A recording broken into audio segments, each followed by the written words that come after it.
British advanced pain clinic, నొప్పి మాయం, surgery దూరం. For appointments 9155515563.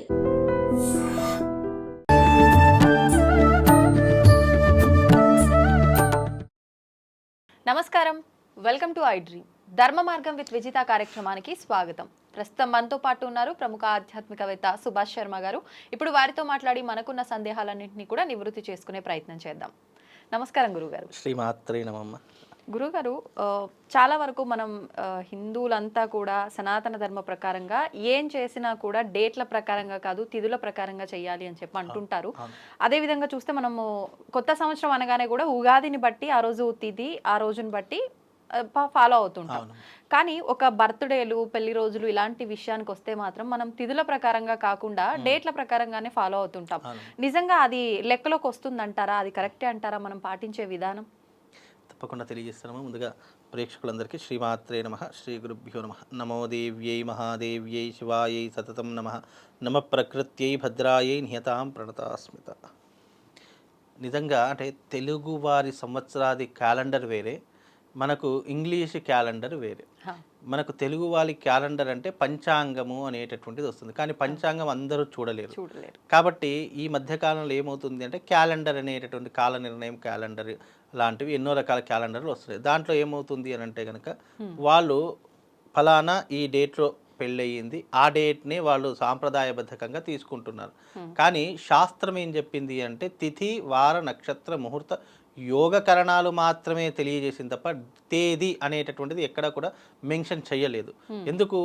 మనకు డేట్లు మారుతుండొచ్చు, కానీ తిథులు ఎప్పటికీ కూడా మారవు. ఎందుకు మారవు అని అంటే కనుక ఈ అంటే ఇప్పుడున్నటువంటి కాలమానం ప్రకారము డేట్ల ప్రకారమే చాలామంది ఎందుకు చేసుకుంటారంటే అది పర్టికులర్ ఒక బండ గుర్తు. అంటే ఈ డేట్ ఫలానా ఈ నెలలో 30 రోజులు మాత్రమే ఉంటాయి కాబట్టి ఈ 30 రోజుల్లో ఈ నెలలో మనం పెళ్లి చేసుకున్నాం కాబట్టి ఇదే నెలలో మనము ఈ డేట్ రోజున మనకు పెళ్లి రోజు అని చెప్తున్నారు. కానీ అక్కడ తిథిని ఎవరు చూడలేదు. తిథి అంటే కూడా చాలామందికి తెలియదు. బికాజ్ ఏంటంటే దాని యొక్క ప్రామాణికము ఆధారం అనేది ఎవరు చెప్పడం లేదు, చెప్పినా కూడా ఎవరికి అర్థం కావట్లేదు. బికాజ్ ఏంటంటే ఈ పంచాంగం అనేది సంస్కృత ఆధారంగా ఉంటుంది కాబట్టి చాలా మట్టుకు కొంతమందికి అర్థం కాదు. కాబట్టి శాస్త్ర ప్రకారం చెప్పాలి, సనాతన ధర్మ ప్రకారం చెప్పాలంటే పెళ్లి రోజు కానివ్వండి, పుట్టినరోజు కానివ్వండి, ఇంకా ఏదైనా వేడుకలు, ఏదైనా మనము ఇంపార్టెంట్ డేట్స్ ఏమైనా ఉన్నాయి అని అనుకుంటే కనుక తిథిల ప్రకారమే చేసుకోవాలని శాస్త్రము. అలాగే మరణ సంబంధమైనటువంటి కొన్ని విషయాలు ఉంటాయి. చాలామంది డేట్లే ప్రధానంగా తీసుకుంటారు, కానీ నిజంగా డేట్లు తీసుకోకూడదు. తిథినే ప్రధానంగా తీసుకొని ఫలానా ఏ తిథి రోజున మరణం సంభవించింది, లేదా ఫలానా ఏ తిథి రోజున మనకు వివాహం జరిగింది, ఫలానా ఏ తిథి రోజున ఒక పుత్రుడు కానీ పుత్రిక కానీ జన్మించారు, శిశువు జన్మించారు అనేటటువంటిది చూసుకుంటే ఆ తిథుల ప్రకారమే మనకు వర్తిస్తుంది తప్ప డేట్ల ప్రకారం చేసుకుంటే అది వర్తించదు. అది చేసుకున్నా కూడా ప్రయోజనమేమీ లేదు. అలాగే కొన్ని తిథులకు ఎలాంటి నిర్ణయాలు ఇచ్చారు అంటే, నీ పుట్టినరోజు తిథి ఉంది అనుకోండి, పుట్టినరోజున ఏం చెయ్యాలి అంటే ఆయుష్య హోమం అనేటటువంటిది తప్పకుండా పుట్టినరోజు నాడు చేయాలి. నువ్వు ఏం చేసినా చేయకపోయినా నీ పుట్టినరోజు ఒక తిథి వచ్చింది అంటే ఆ రోజున ఆయుష్య హోమం చేసుకోవాలి. ఎందుకు? ప్రతి ఏడాది చేసుకోవాలి. ఏడాది ఎందుకంటే నువ్వు పుట్టినప్పటి నుండి నీ యొక్క జీవిత ఆయుష్ కాలంలో ఒక ఏడాది గడిచిపోయింది అంటే దాన్ని మళ్ళీ నువ్వు జనరేట్ చేసుకోవాలి అని అనుకుంటే కనుక నువ్వు ఆయుష్ హోమం చేసుకోవడం వల్ల నీ ఆయుష్ ఇంకా జనరేట్ అవుతుంది, అంటే పెరిగేటటువంటి అవకాశాలు ఉంటాయి. కాబట్టి నీ పుట్టినరోజు నాడు ఆయుష్ హోమం చేసుకోవాలని ధర్మశాస్త్రం తెలియజేసింది. అలాగే వివాహం అంటే పెళ్లి రోజు, మ్యారేజ్ డే, యానివర్సరీ వస్తుంది. అలాంటి రోజు వచ్చినప్పుడు తప్పకుండా దేవాలయానికి వెళ్ళి శివారాధన చేసుకొని శివుడికి ఆ తిథి, మీ వివాహ తిథి రోజున తప్పకుండా అభిషేకం చేయాలి. అలా చేయకపోతే నీ జీవితంలో సౌభాగ్యం అనేటటువంటిది తరిగిపోయేటటువంటి అవకాశం ఉంటుంది. ఎందుకు? బికాజ్ మనం పెళ్లి చేసేటటువంటి సమయంలో మనం ముహూర్తం, ఒక తిథి, వార, నక్షత్ర ముహూర్తాలు నిర్ణయిస్తాం. ఆ తిథి, వార, నక్షత్ర ముహూర్తాల్లో ఏదైతే మనము జీలకర్ర బెల్స్ ముహూర్తం ఉంటుందో లేదా మంగళసూత్ర ధారణ ఉంటుందో ఆ సమయానికి ముక్కోటి దేవతలు వచ్చి నీకు సౌభాగ్యాన్ని ప్రసాదించేటటువంటి కారణాన్ని పెట్టుకుంటారు. కాబట్టి నీ వివాహ తిథి రోజున జరిగినటువంటి గొప్పనైనటువంటి సందర్భం ఏంటి? సౌభాగ్యము. నువ్వు కలకాలం సౌభాగ్యవతిగా మంచిగా ఉండాలి, ఆరోగ్యాదులు ఐశ్వర్యాదులతో ఉండాలి అన్నప్పుడు నీ వివాహ తిథి రోజున నువ్వేం చేయాలి, శివారాధన చేసుకోవాలి. తప్పకుండా ఆ రోజున ఏకాదశ రుద్రాభిషేకం చేసుకోవాలి అని శాస్త్రం. ఇవన్నీ మనం చెప్పినటువంటి మాటలు కాదు. మునులు, ఋషులు, ఎంతోమంది పరిశోధకులు, శాస్త్రంలో ఉన్నటువంటి నువ్వు జన్మించినటువంటి దానికి నీ జీవితంలో జరిగే ప్రతి ఒక్క వ్యవహారం, పుట్టుక, పెళ్ళి, చావు, మరణం, ఇవన్నీ కూడా అనేక రకాలుగా మన జీవితం ఆ డేట్స్ వచ్చినప్పుడు నువ్వు ఏం చేసుకుంటే నీ జీవితాన్ని ఉద్ధరింపజేసుకోగలుగుతావు అని కొన్ని గ్రంథాల ఆధారంగా మనకు తెలియదు. ఆ రోజున తప్పకుండా ఇవి చేయాలి అని శాస్త్రం చెప్పింది. పుట్టినరోజు, వివాహం తప్పకుండా చేసుకోవాలని శాస్త్రము. కాబట్టి ఈ 2 రోజులు ఇలాంటి క్రతువులు ఆచరించాలి. అలాగే మరణానికి కూడా చాలామంది ఏంటంటే డేట్లే చూసుకుంటారు. నిజానికి డేట్ అనేటటువంటిది అస్సలు మన ప్రామాణిక గ్రంథంలో లేదు. మనకు తిథే ప్రధానమైనటువంటి ఆధారము. తిథి, వార, నక్షత్ర, ముహూర్త, యోగకరణాలు మాత్రమే మన యొక్క తెలుగువారి సంవత్సరాలు తప్ప తేదీ అనేటటువంటిది లేదు. కాకపోతే మనకు గుర్తుండడానికి ఏంటి అంటే ఈ క్యాలెండర్ అనేటటువంటిది రావడం జరిగింది. దీన్నే ప్రతి ఒక్కరు ఆధారంగా చేసుకుంటున్నారు. కానీ మనకు పంచాంగ ఆధారం ప్రతి ఒక్కరు చూడలేరు కాబట్టి వాళ్ళు ఏంటంటే డేట్లను క్యాలిక్యులేషన్ చేసుకుంటున్నారు. ఒక నెలలో మనకు ఉదాహరణకు 11వ తారీఖు రోజు వివాహం జరిగింది. ఆ రోజు తిథి చూసుకుంటే సరిపోతుంది. ఆ తిథిని ఆధారంగా చేసుకొని ఆ నెలలో ఏ రోజున ఆ తిథి వస్తుందో మనం ఆధారంగా చూసుకుంటే కనుక తప్పకుండా దీని ప్రకారంగానే మనము అన్నీ కూడా క్రతువులు ఆచరణ చేసుకుంటే మనకు శుభము, లాభముతో పాటు మనకు దైవానుగ్రహం కూడా కలుగుతుంది. ఇంగ్లీష్ లెటర్స్లో చూసుకుంటే మనకి ఏమీ రాదు. ఎందుకంటే అది శాస్త్ర విరుద్ధమైనటువంటి అంశము. మనకి ఏంటంటే ఒక రోజు తెలవడానికి మాత్రమే తేదీ వాడతాము తప్ప మనకు అనేక రకాల శుభకార్యాలు చేసినప్పుడు తిథివార నక్షత్రాలే ఎక్కువగా వాడతాము. ఆ తిథివార నక్షత్రాలు మనం లెక్కించినప్పుడు మనకు ఒక తేదీ కావాలి కాబట్టి ఆ తేదీని మెన్షన్ చేయడమే తప్ప మనకు తేదీ అనేటటువంటిది మన సనాతన ధర్మంలో లేదు. ఇప్పుడు గురువు గారు ఒక చిన్న డౌట్, చనిపోయిన వారికైతే మనము తేదీ, తిథి అన్నీ మర్చిపోయినా కూడా వాళ్ళకి సంబంధించి పితృదేవతల కోసం అని చెప్పి అమావాస్య అని చెప్పి, లేదంటే మనకు బతుకమ్మ, దసరా ఈ నవరాత్రుల టైంలో వచ్చే ఆ నవరాత్రుల సమయంలో కానీ వాళ్ళకు ప్రత్యేకమైన కొన్ని రోజులు ఉంటాయి.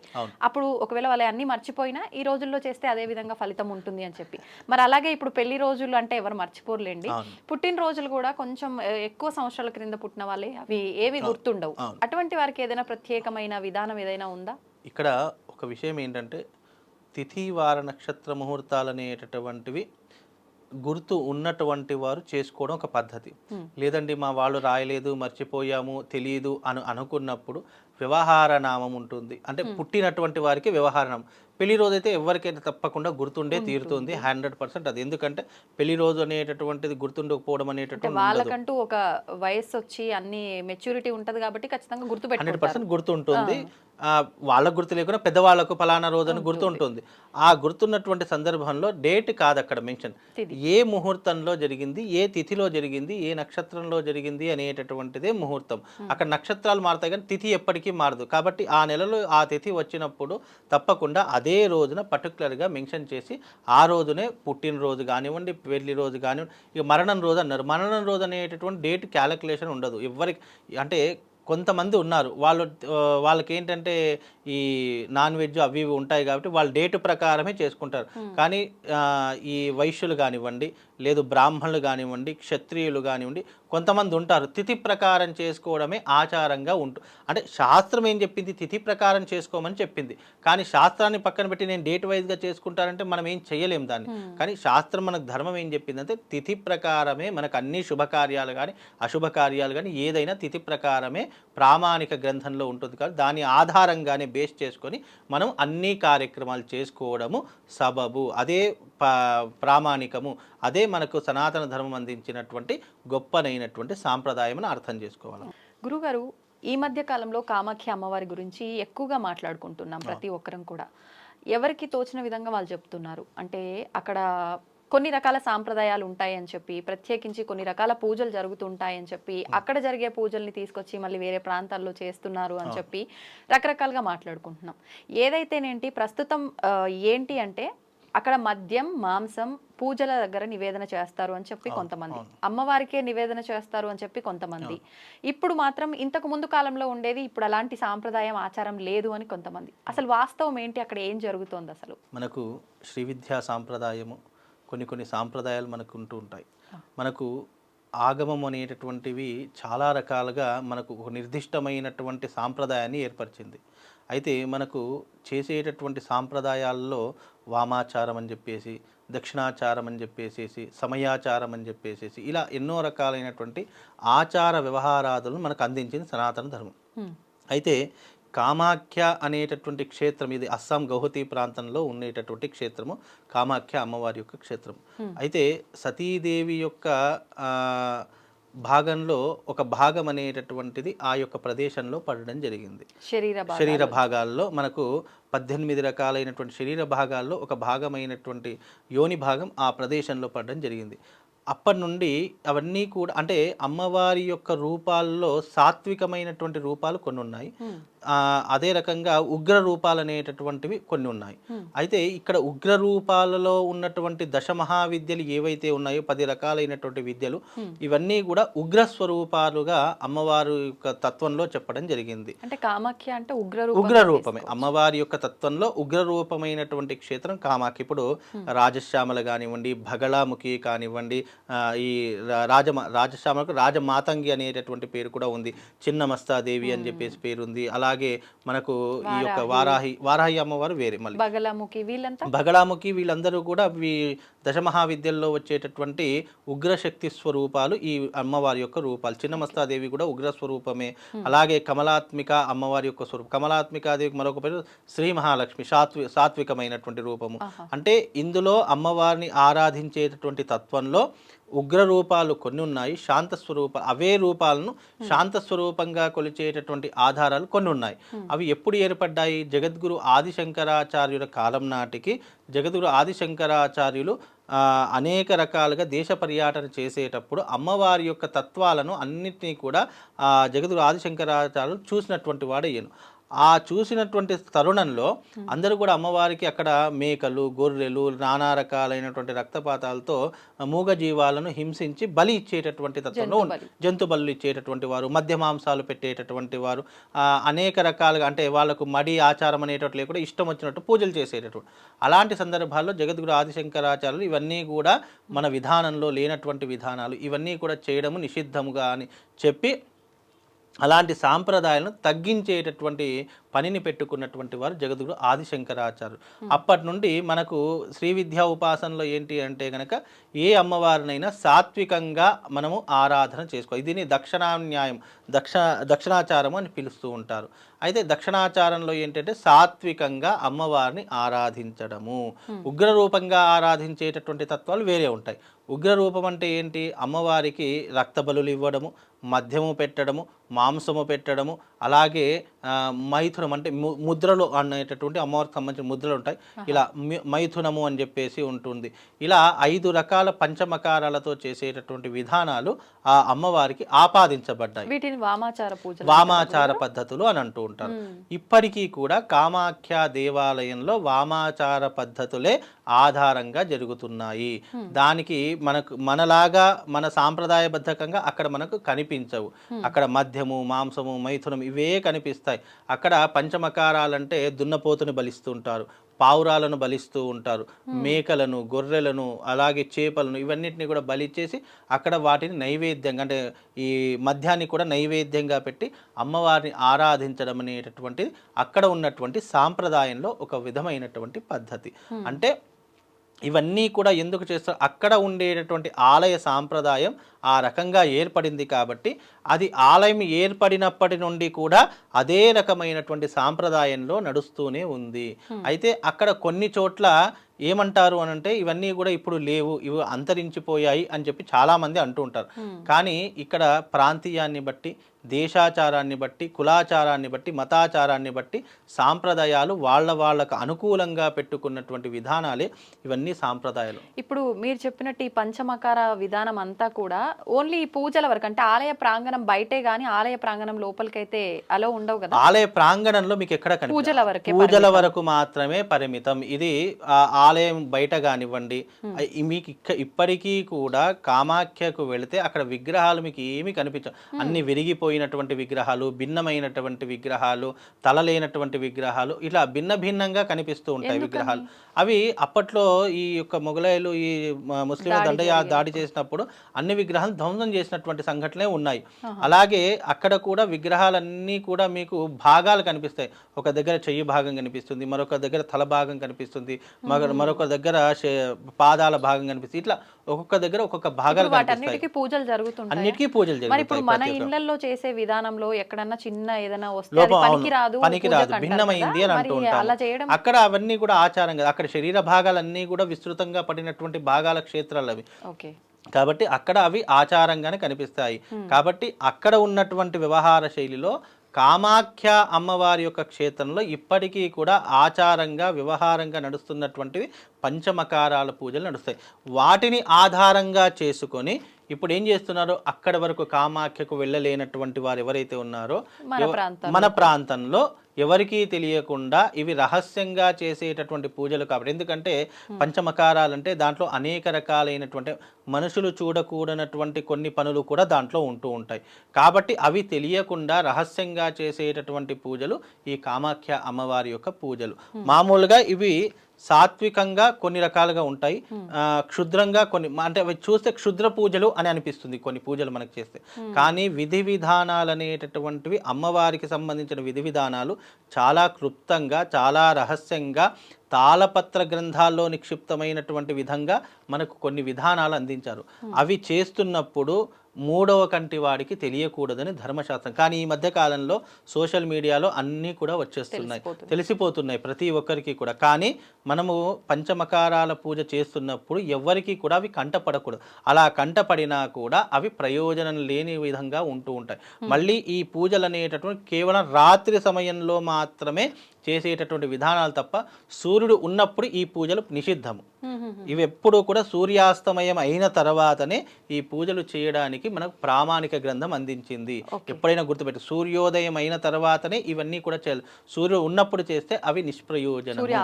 సూర్యాస్తమయం అయిన తర్వాతనే మనము వామాచార పూజలు అనేటువంటి పెట్టడం. అంటే ఇక్కడ వామాచార పద్ధతి అనేది తప్పు అనేటటువంటిది కాదు, కానీ మనకు అలాంటి పద్ధతులు ఉన్నాయి. మరి ఆ పద్ధతిని ఇక్కడ చేస్తున్నాం అంటున్నారు కదా, అది లెక్కలోకి వస్తుంది అంటారా? 100%. అది ప్రాంతాన్ని బట్టి, అక్కడ ప్రాంతానికి సంబంధించింది మనం ఈ ప్రాంతం అయితే ఇక్కడ ప్రాంతాన్ని బట్టి అంటే గనక ఇప్పుడు మనుషులకు నానా రకాల కోరికలు ఉంటాయి. ఉద్యోగంలో మంచి భవిష్యత్తు కావాలని, రాజకీయంలో మంచిగా స్థిరపడాలని చెప్పేసి, సినిమా ఇండస్ట్రీలో మంచిగా నిలదొక్కుకోవాలి, మంచి స్టార్ సెలబ్రిటీ కావాలి, కొంతమందికి ఐశ్వర్యం కావాలి, నేను జీవితంలో నేను అనుకున్నది సాధించాలి అనుకున్నప్పుడు మానవులకు అనేక రకాల కోరికలు. ఆ కోరికలు సులభంగా నెరవేర్చుకోవాలి అంటే ఇప్పుడున్నటువంటి జనరేషన్లో ఈ కలియుగంలో సులభమైనటువంటి పద్ధతి ఏదైనా ఉంది అని అంటే గనక అది వామాచార పద్ధతిలో తొందరగా రిజల్ట్ ఇచ్చేటటువంటి పద్ధతి.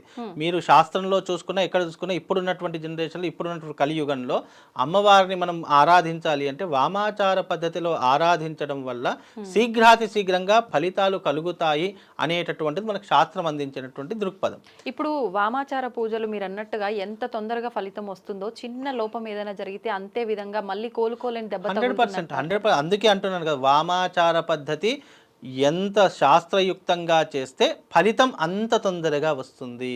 అందులో ఎంత లోపం చేస్తే అదే లోపం మనకు తిప్పి కొట్టి మనం మళ్ళీ లేవకుండా అయిపోతాము. చేయించుకున్న వారికి ఇబ్బంది వస్తుందా, చేసిన వారికి ఇబ్బంది వస్తుందా? అందరికీ వస్తుంది. అందరికీ, దాంట్లో పాల్గొన్న ప్రతి ఒక్కరికి ఉంటుంది ఫలితం అనేటటువంటి.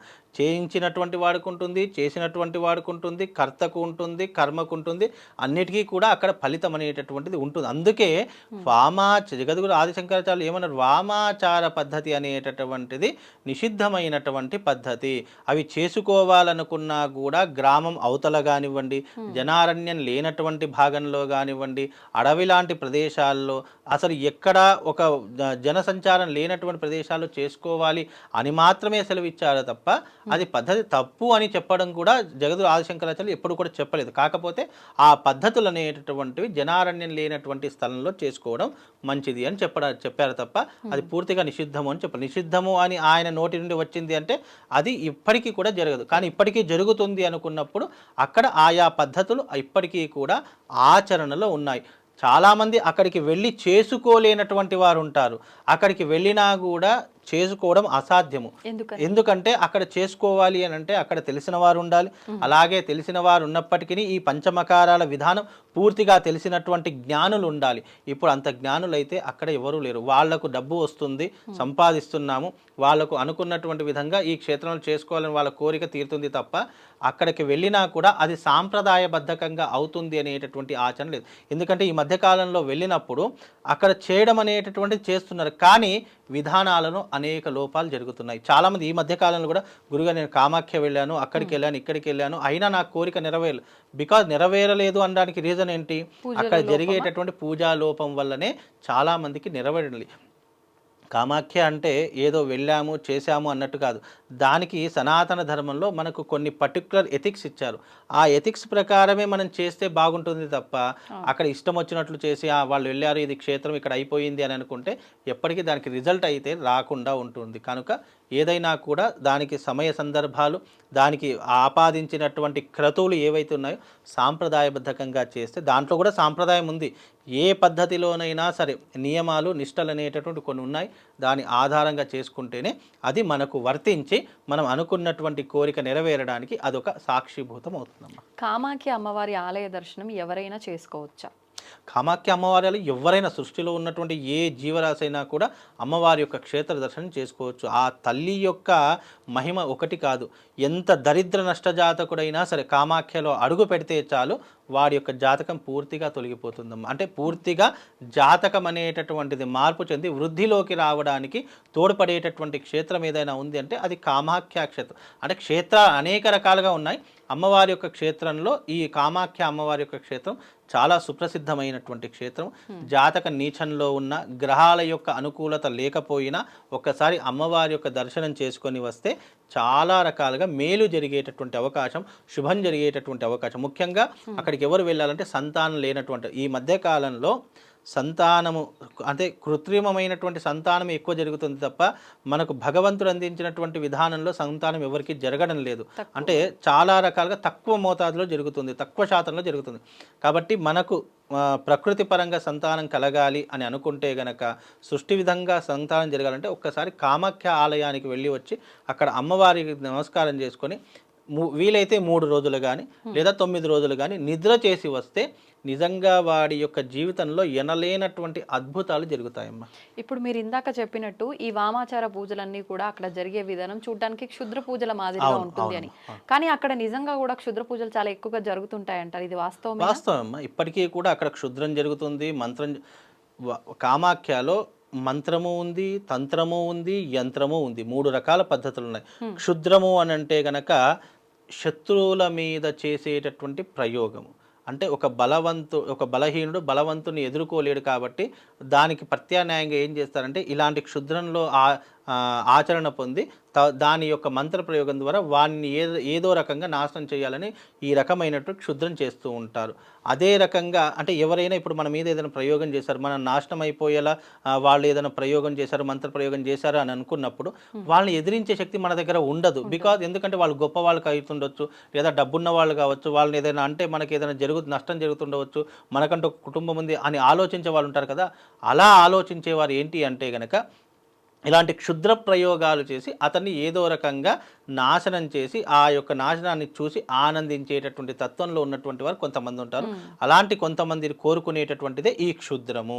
అలాగే వామాచార పద్ధతి ఏంటంటే జీవితంలో మనం అభివృద్ధి పొందడానికి, అంటే వామాచార పద్ధతి తప్పు అనేది కాదు, అది ఉన్నటువంటి పద్ధతి, అది లేదు అనేటటువంటిది కాదు. కాకపోతే దాన్ని ఆచరించే విధానం.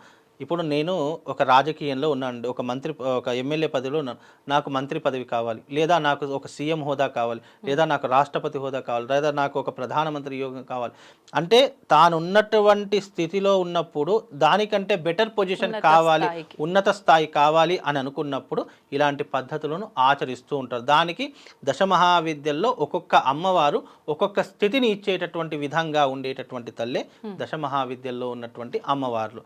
బగళాముఖి కామాఖ్య ఉంది, శత్రుస్తంభన యోగం. ఎవరైనా శత్రువులు ఉన్నారంటే వాళ్ళని సమూలంగా నాశనం చేయాలి, వాళ్ళు మన జీవితంలో రావద్దంటే బగలాముఖి చేసుకోవచ్చు. రాజశ్యామల అమ్మవారు, మాతంగి హోమం. మాతంగి అంటే రాజకీయాలలో కానివ్వండి, లేదు అంటే ఇండస్ట్రీ రంగంలో కానివ్వండి, వ్యాపార రంగంలో కానీ ఉన్నత స్థితి పొందాలంటే రాజశ్యామల అమ్మవారి యొక్క హోమం చేసుకోవచ్చు. కమలాత్మిక అమ్మవారి యొక్క కటిక దారిద్రుడైనా సరే, అపర కుబేరుడు కావాలన్నా, చేసినటువంటి అప్పులన్నీ సమూలంగా తీరిపోవాలన్నా కమలాత్మిక అమ్మవారి యొక్క హోమము. అలాగే ధూమావతి, భగలాముఖి ఇవన్నీ కూడా ఏంటి అంటే వాటి వాటి స్థాయికి చెందినటువంటి దేవతలు కాబట్టి వీటిని ఆరాధించడము, వీటికి వామాచార పద్ధతులతో పూజించడం.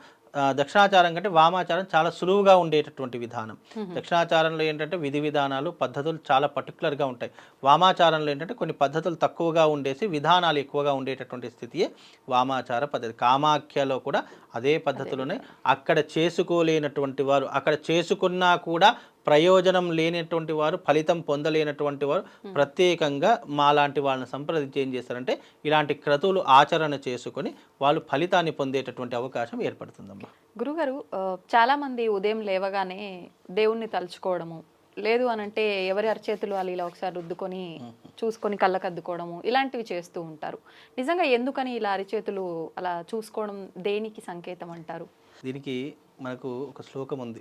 కరగ్రే వసతే లక్ష్మీ కరమూలే సరస్వతి కరమధ్యేతు గోవిందే ప్రభాతే కరదర్శనం. కరములు అంటే చేతులు. ఈ చేతులలో మహాలక్ష్మి, మహాకాళి, మహాసరస్వతి ముగ్గురు దేవతలు కొలువైనటువంటి హస్తములే ఈ కరములు అని అర్థం.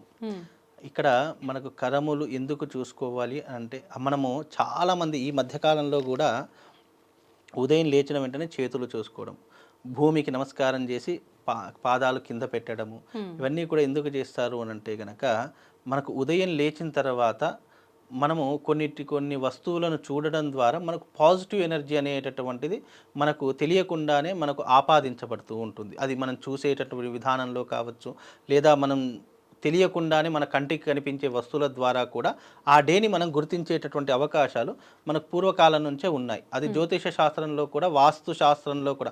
వాస్తు శాస్త్రంలో అందుకే ఏం చెప్పారు అంటే, మనం ఉదయం లేచిన తర్వాత మనం ముందర కంటికి కనిపించేటటువంటి వస్తువులు కూడా పాజిటివ్ ఎనర్జీని ఇచ్చేటటువంటి వస్తువులే ఉండాలి తప్ప నెగిటివ్ ఎనర్జీని ఇచ్చేటటువంటి వస్తువులు ఉండకూడదు అని చెప్పేసి కూడా మనకు వాస్తు శాస్త్రంలో చెప్పారు. అందుకే మన బెడ్రూమ్లో కానీ లేదా మన హాల్లో కానీ మన ఇంటి ప్రదేశంలో ఎలాంటి వస్తువులు ఉంచుకోవడం ద్వారా మనిషి యొక్క ప్రవర్తన ఏ రకంగా ఉంటుందో అనేటటువంటిది కూడా గుర్తించేటటువంటి అవకాశాలు మనకు వాస్తు శాస్త్రంలో చెప్పడం జరిగింది.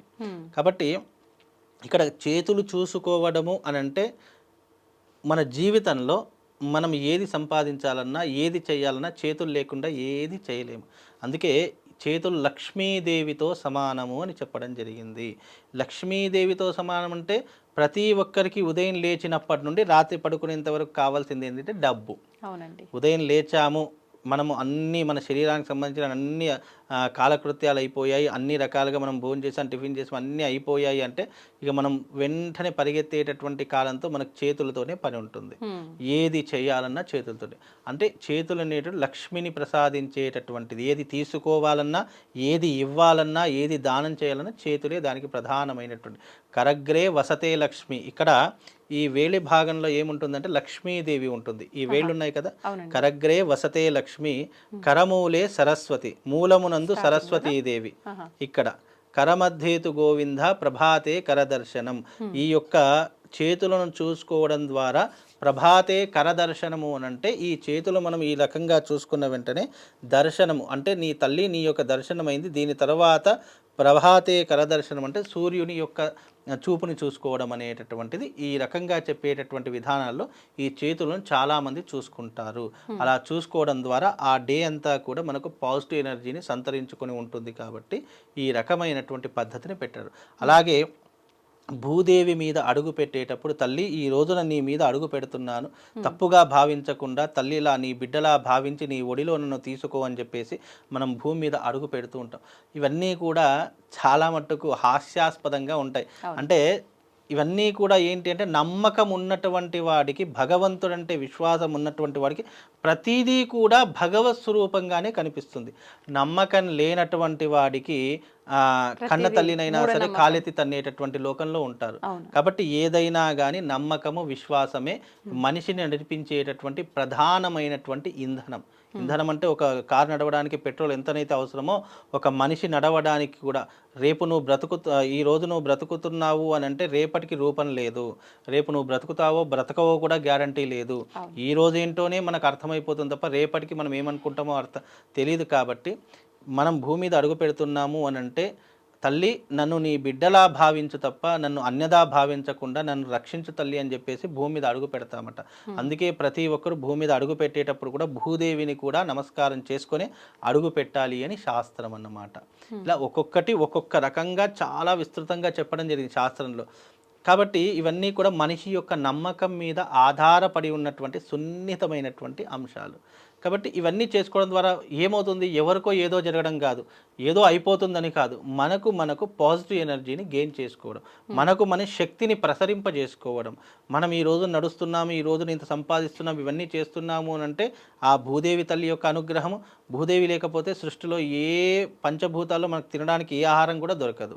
అది భూదేవికి ఉన్నటువంటి గొప్పతనం. ఎందుకంటే మనం ఈ రోజున ఒక విత్తనం వేస్తున్నాము అంటే దాని నుంచి పంట రావాలన్నా, మనకు ఒక 4 ముద్దలు నోట్లోకి వెళ్ళాలన్నా ఆ భూదేవి తల్లి యొక్క అనుగ్రహమే. కాబట్టి ఆ తల్లిని అనుగ్రహిస్తే ఆ తల్లి మనల్ని అనుగ్రహిస్తే మనకు అన్నీ దొరుకుతాయి.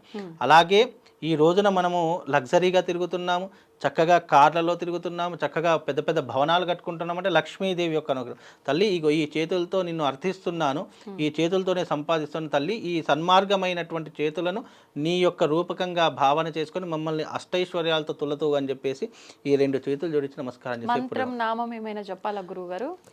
ఉంటుంది దాంట్లో చాలా. ఇప్పుడు నేను చెప్పాను, కరగ్రే వసతే లక్ష్మి, కరమూలే సరస్వతి, కరమధ్యేతు గోవింద, ప్రభాతే కరదర్శనం అనేటటువంటి మంత్రం చదువుకున్న చాలా అద్భుతమైనటువంటి ప్రయోజనాలు కలుగుతాయి. అలాగే సముద్రవసనే దేవి పర్వతస్తన మండలే విష్ణుపత్ని నమస్తుభ్యం పాద స్పర్శక్షమస్వమే. భూమి మీద కాలు పెట్టేటప్పుడు ఈ మంత్రం చదువుకోవాలట. ఇవన్నీ కూడా మా తాతగారు అప్పట్లో చెప్పేవారు. ఎందుకంటే మేము స్వాధ్యాయాలు ఎక్కువగా ఉండేటట్టు ఇప్పటికి కూడా స్వాధ్యాయ అనేటటువంటిది ఎవరైతే ఆచరిస్తున్నారో వాళ్ళందరికీ ఇవన్నీ కూడా అర్థమవుతాయి. అంటే భూమి మీద కాలు పెడితే ఏ శ్లోకం చదవాలి, అన్నం తినేటప్పుడు ఏ శ్లోకం చదువుకోవాలి, అలాగే మనము ఏదైనా ఎవరికైనా దానం చేసేటప్పుడు ఏం శ్లోకం చదువుకోవాలి, ఇవన్నీ కూడా మనకు స్వాధ్యాయులు అప్పట్లో మా తాతగారు స్వాధ్యాయకు వెళ్ళకపోతే బెత్తం తీసుకొని పడాపడి కొట్టేవాళ్ళు మా తాత.